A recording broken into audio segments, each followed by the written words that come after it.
Hello guys, good morning.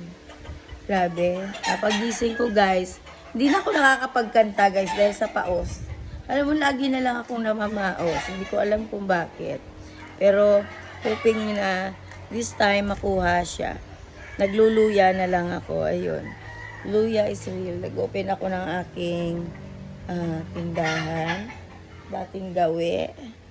At ako'y naghihintay ng mga estudyanteng pumasok. Yun. Ayun lang guys, share ko lang sa inyo. Siyempre, habang naghihintay ako ng student, kailangan ay maayos ang aking bahay. Ayun. Naglinis na ako guys. Ayan na siya. Kumukuti-kutita.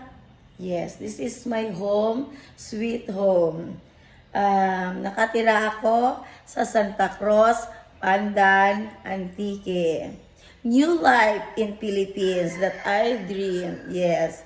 And I'm so happy and blessed to be here, to be with my, family, of course.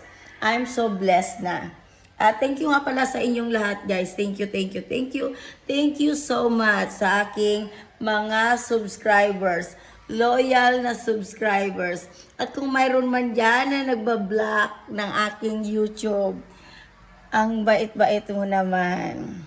For sure, you're not welcome, but you're forcing to yourself to stay to my YouTube channels.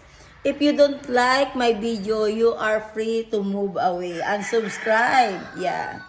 Don't force yourself to support my YouTube channels to destroy. Okay? Support and destroy. I'm hoping that I have a lot, but you are there to spy my private life.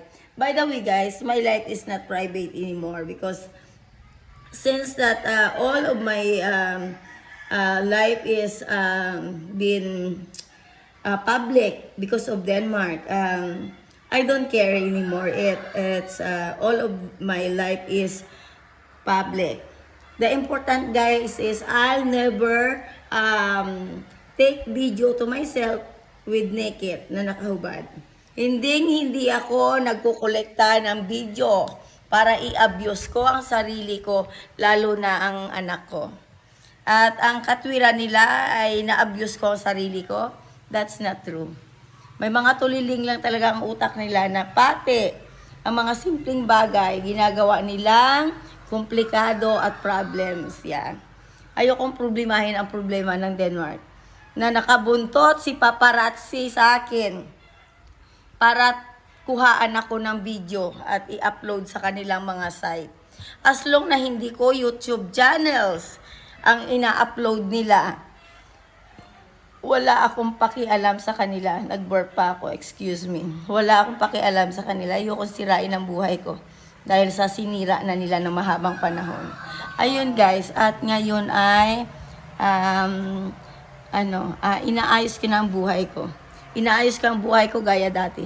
Enjoy ang buhay. At yun lang guys, God bless you all. Bye.